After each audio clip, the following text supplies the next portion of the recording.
And so it's a difficult situation. Let's jump to the incident that started these riots. And I think man, the name is blanking on me, but Jacob Blake. Jacob Blake. Jacob Blake. Jason, just so you know, I don't know if you saw this. I was really trying. I was going to send you guys a video to kind of prep you on this, but I couldn't even find it. The incident that's on video is like 15 seconds, and I couldn't find anywhere online that just had the video. It always has this commentary or these ideas, and I kind of wanted to get your guys' ideas without that stuff. But basically, the video that we see is a man kind of walking around his car. The police are there. We don't know anything at this point, but they're trying to get him to stop. He's kind of resisting, and he goes and opens his door to his car, and he reaches in, and one officer shoots the guy 7 times in his back. So that was the exact story. The title that was in the news the next day was like, cops shoot black man in front of his kids 7 times, you know. And perfect example, I waited a couple of days and said, well, let me see what's going on here. So a couple of things here. One of my kids posted a meme, and I thought it was kind of interesting because there's this narrative that just because you break or commit a crime, the police shouldn't kill you. And that sounds like a no-brainer. But my question is, like, at what point should the cops actually kill someone? When should they actually shoot someone? Jason, have you seen that video at all? I have not seen that video, no. Okay. So let's start with Bret. What are your, I have my thoughts on this, but what are your ideas when you saw that video and stuff? So first thing that I appreciate is from you, Nick, what you said earlier about like waiting till all the facts come out. I think that's another problem in our media, and especially with social media and celebrities jumping on there, is people making judgments on a 15-second video. And then later, I don't know if you saw this one, but there's another video that was posted like 2 days later of the other side of the car where you can see the police wrestling with Jacob and trying to subdue him. Yeah. And so all this, again, I go back to my turd sandwich analogy. It's a turd sandwich, right? And what I mean by that is, number one, all the stuff Jacob was doing that got the cops called there, which I'll address in a second, bad. Shooting a guy 7 times in the back is probably excessive, right? Like, that feels excessive. So that's why I'm like, while it may sound like I may be defending one side or the other, I'm trying to stay in the middle. But with Can I ask you a question real quick? And then I kind of want to push back or talk about that for a second. And maybe, Jason, this is a point where you can kind of speak to is, I agree shooting a guy in the back. Let's say this situation, we'll talk about the whole situation, but let's say it's warranted at that time to shoot this man. I don't know, they probably have rules, but if I'm shooting a guy in that situation, it's because I'm afraid he's going to shoot me or shoot others.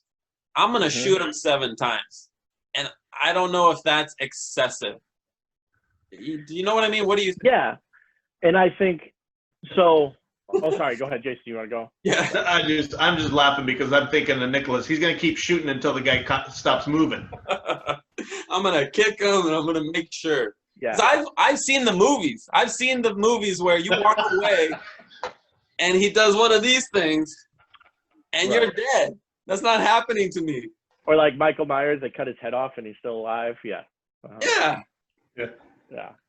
So I don't know.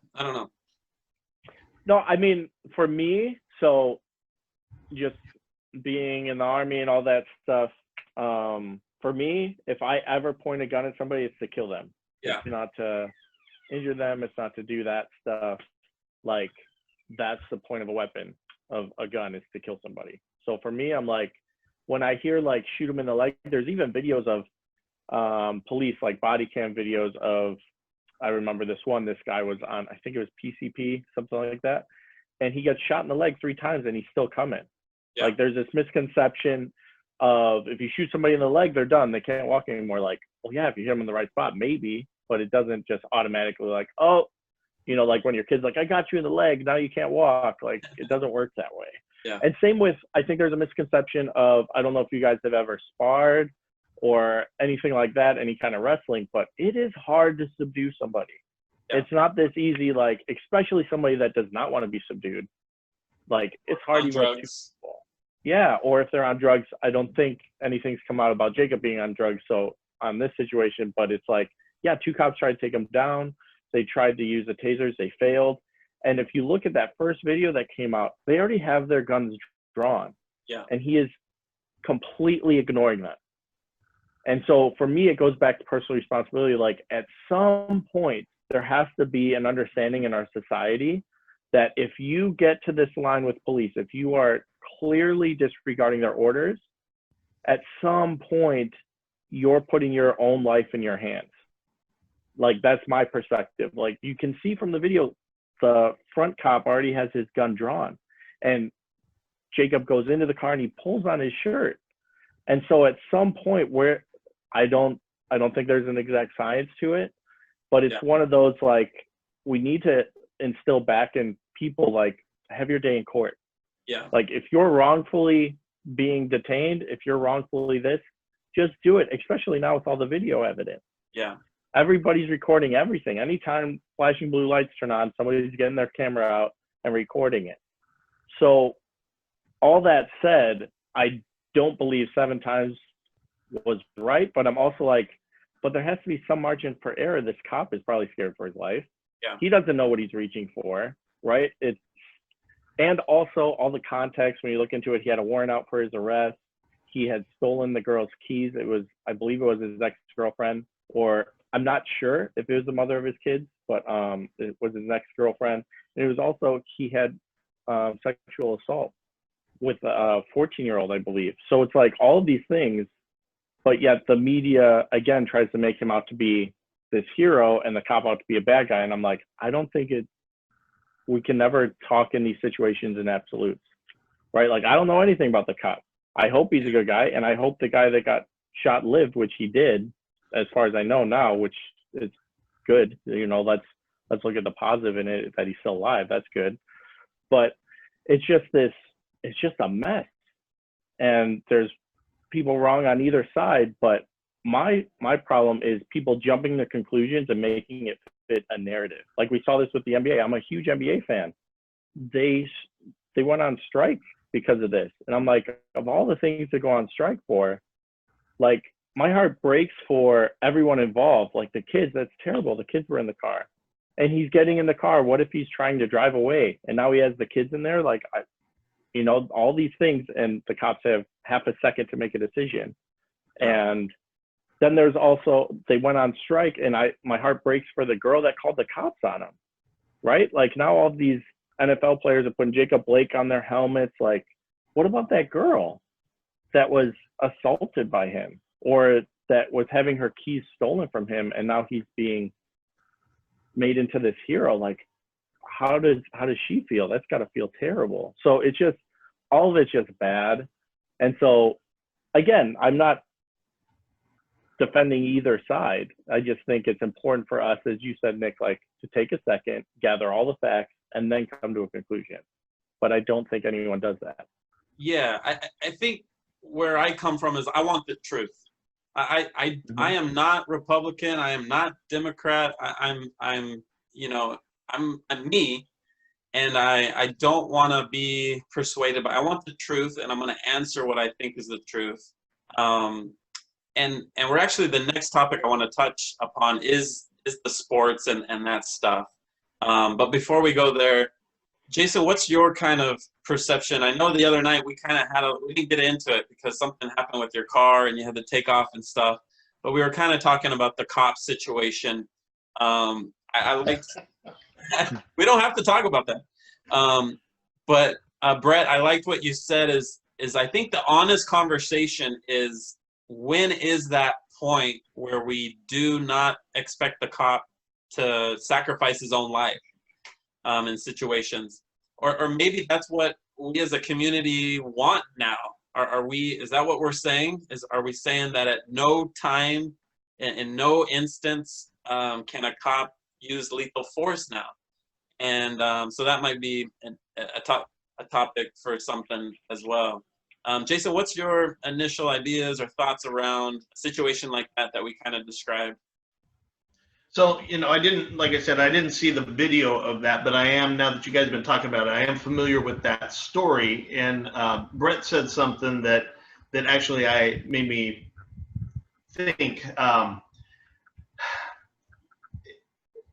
don't know, but I could see where this guy is in this situation, and the cops are telling him to stop, and they got their guns on him, and he was black, right?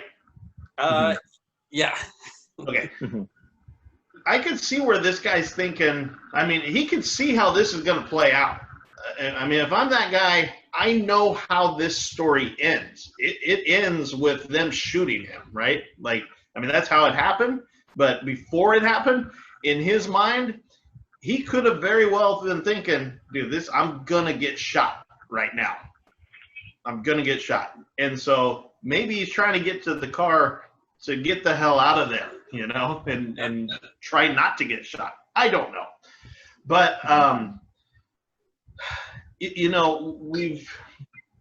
I've had my own run-ins with the police and been in situations where I felt like they were wrong because I ain't never done nothing. I shouldn't say illegal, but I've never done anything in those situations where it warranted the response that it got. And I want to be careful with this because, I have a brother that's in law enforcement, and I certainly don't have a disrespect for law enforcement, but at the same time, I do understand, because I've experienced it personally myself, that there is an element out there within the law enforcement community that isn't always the upstanding, do the right thing enforcer of the law. There are people, and whether they're bad all the time or they were just bad in the situations that you hear about on the news or that I've experienced personally, I don't know. I mean, I've done shit myself that I'm not proud of, and I wouldn't say I'm a bad person, but I don't know. So I am leery in situations